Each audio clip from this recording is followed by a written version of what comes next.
A sequência chinesa, da ideologia à soberania via gestão correta do tripé econômico. O trajeto completo, como a China construiu sua soberania. A experiência chinesa oferece uma demonstração concreta de como a gestão correta do tripé econômico funciona como elo articulador entre um projeto político e sua materialização em soberania nacional. O trajeto seguido pela China não é acidental, mas representa uma sequência lógica e necessária que qualquer nação precisa percorrer para alcançar desenvolvimento soberano. Primeiro passo: ideologia e forma de convivência, o ponto de partida. O processo chinês começou com a definição clara de uma ideologia e uma forma de convivência social. Independentemente das interpretações sobre a natureza exata desse sistema, o fundamental é que a China estabeleceu uma visão de sociedade, um ideal a ser alcançado, que forneceu coesão política e direção estratégica ao projeto nacional. Essa definição ideológica não é um luxo teórico, mas a base que permite à sociedade convergir em torno de objetivos comuns e sustentar um projeto de longo prazo. Segundo passo: plano estratégico transformando visão em programa. Com base nessa visão ideológica, a China elaborou um planejamento estratégico de longo prazo. Não se trata de planos quinquenais isolados, mas de uma arquitetura de desenvolvimento que articula objetivos de curto, médio e longo prazo. O plano define prioridades setoriais, metas de desenvolvimento, estratégias de inserção internacional e trajetórias tecnológicas. Esse planejamento é um instrumento que traduz a ideologia em programa concreto de ação. Terceiro passo: gestão correta do tripé, o elo central que transforma ideal em materialidade. Aqui reside o elemento decisivo, frequentemente negligenciado nas análises sobre a China.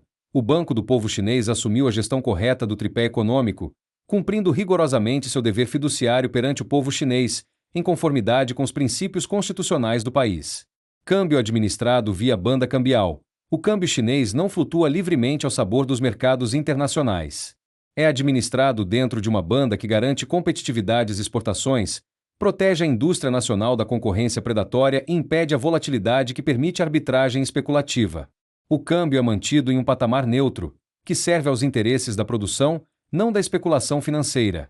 Juros a serviço da demanda interna. As taxas de juros na China não são definidas para atrair capital especulativo internacional, mas para regular a demanda interna, estimular o investimento produtivo e financiar o desenvolvimento.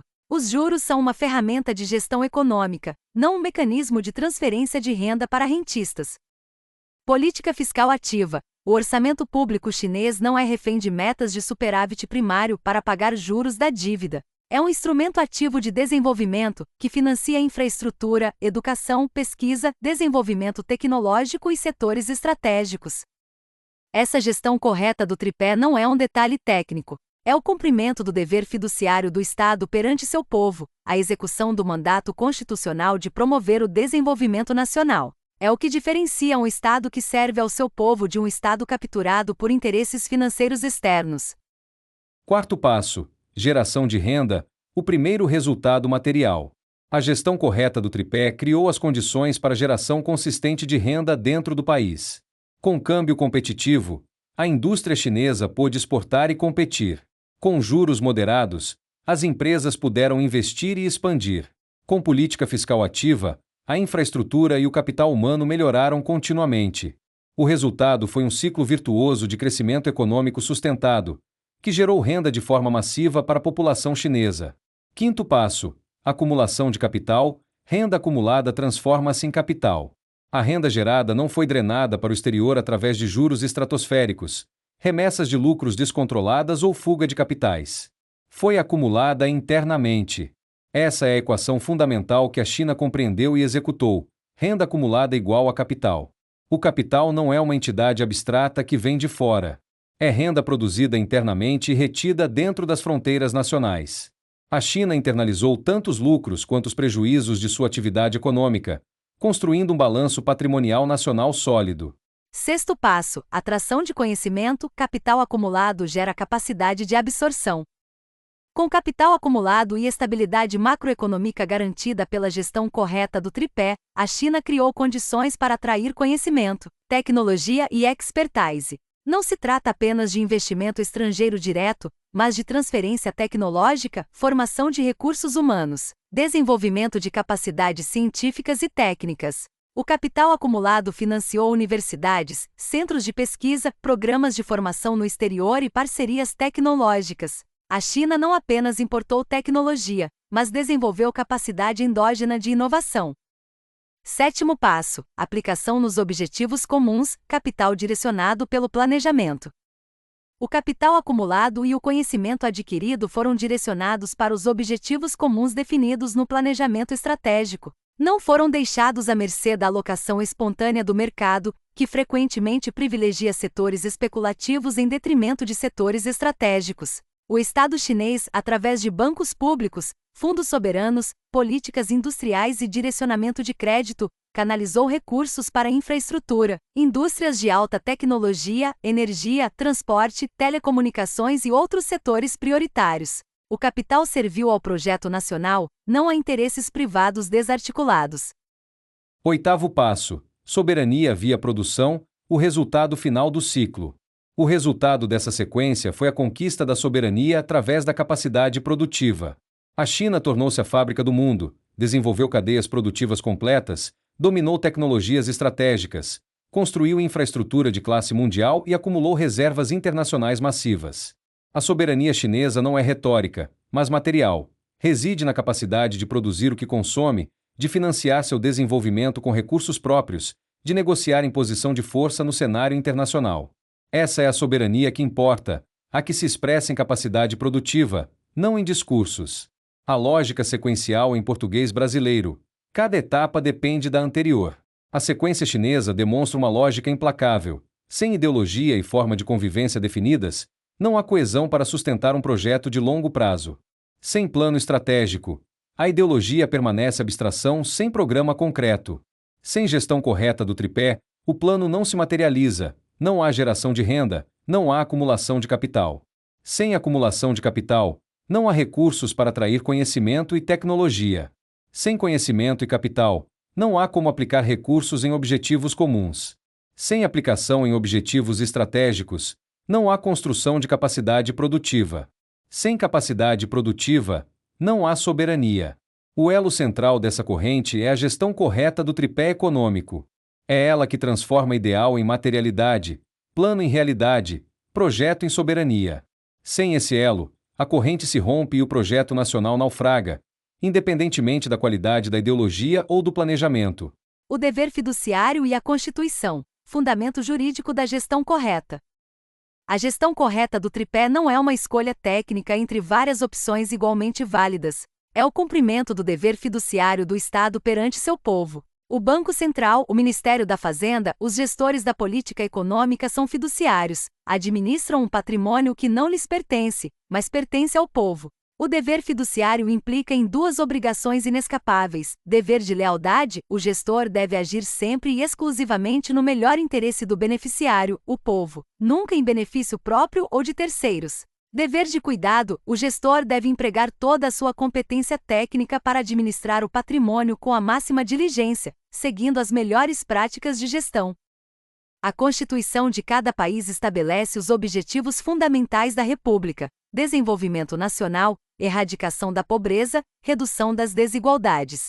Esses não são sugestões, mas mandatos legais que vinculam os gestores públicos. A gestão correta do tripé é a forma de cumprir esses mandatos constitucionais. A gestão subordinada que externaliza lucros e socializa prejuízos é violação do dever fiduciário e descumprimento da Constituição. A lição universal, aplicável a qualquer projeto nacional. A sequência chinesa não é exclusiva da China. É a sequência que qualquer nação precisa percorrer para alcançar desenvolvimento soberano. A ideologia pode variar. Pode ser socialista, nacionalista, desenvolvimentista, social-democrata. A forma de convivência pode variar.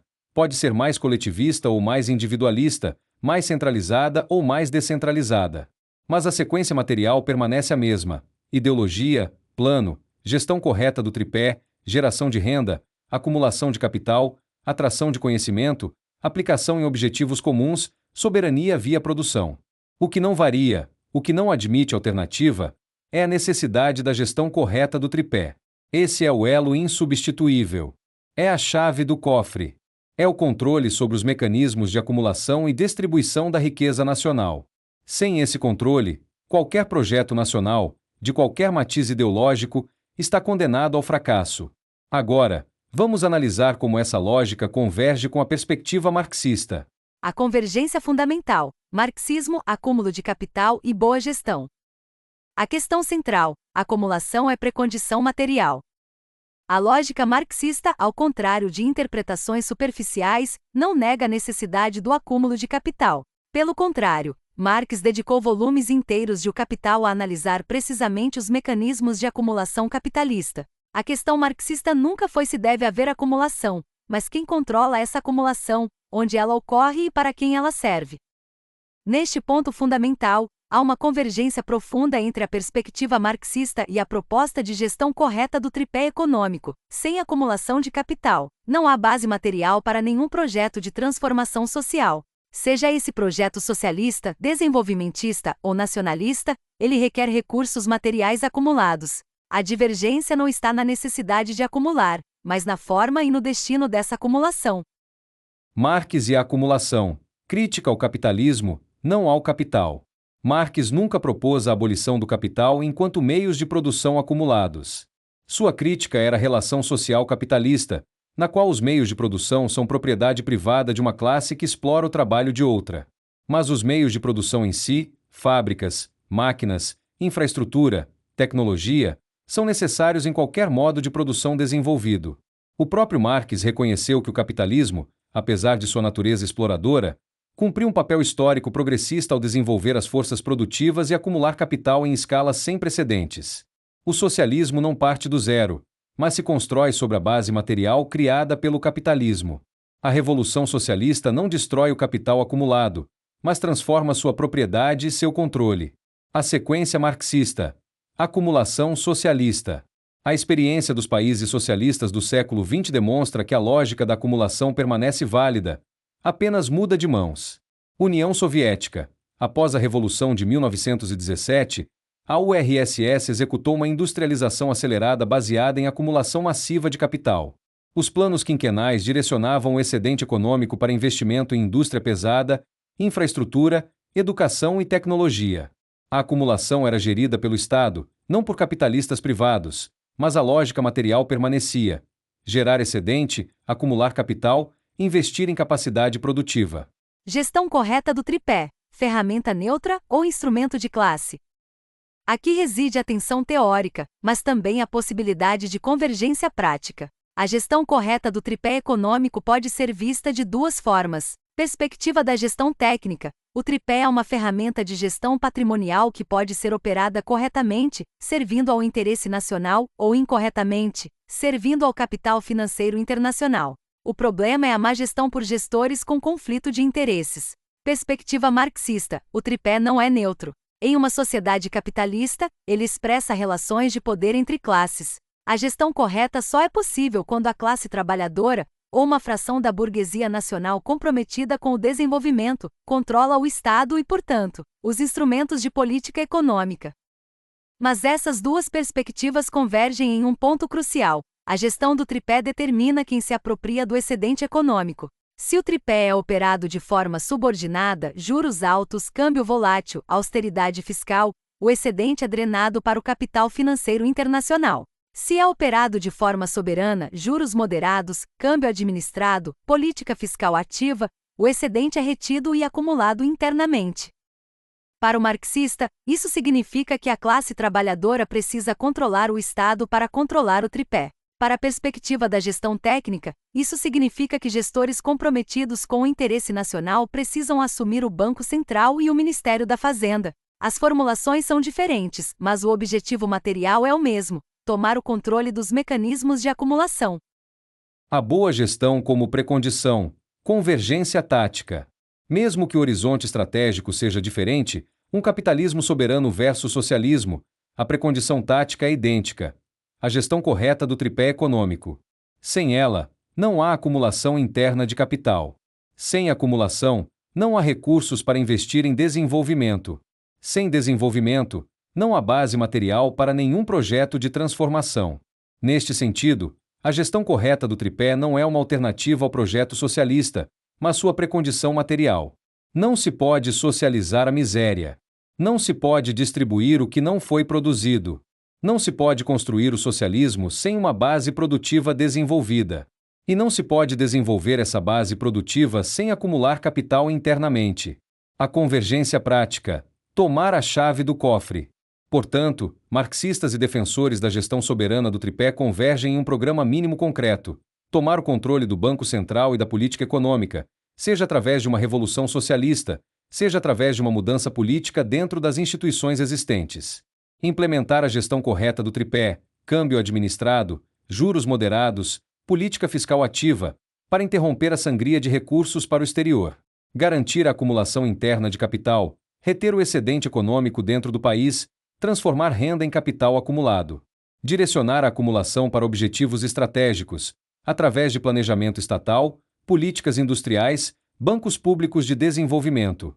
Construir capacidade produtiva soberana, desenvolver as forças produtivas, dominar tecnologias, criar cadeias produtivas completas.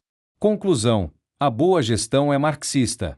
Sim, a lógica marxista passa pelo acúmulo de capital e pela boa gestão. Marx nunca foi contra a acumulação em si, mas contra a apropriação privada do excedente socialmente produzido.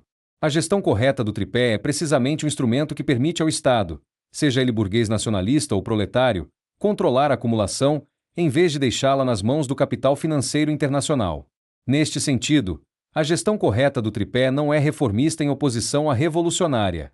É a precondição material de qualquer projeto revolucionário. A revolução começa com a tomada da chave do cofre, e a chave do cofre é a gestão do tripé econômico. Sem essa chave, não há acumulação interna. Sem acumulação interna, não há base material para a transformação social. Sem base material, não há socialismo possível, apenas discurso. A boa gestão, portanto, não é uma alternativa ao marxismo. É sua aplicação prática ao campo da política econômica. É o reconhecimento de que a transformação social requer base material, e que essa base material requer acumulação de capital sob controle soberano. A divergência entre marxistas e desenvolvimentistas não está na necessidade da boa gestão, mas no que fazer depois que ela garantiu a acumulação. Mas o depois pressupõe o antes. E o antes é a gestão correta do tripé econômico.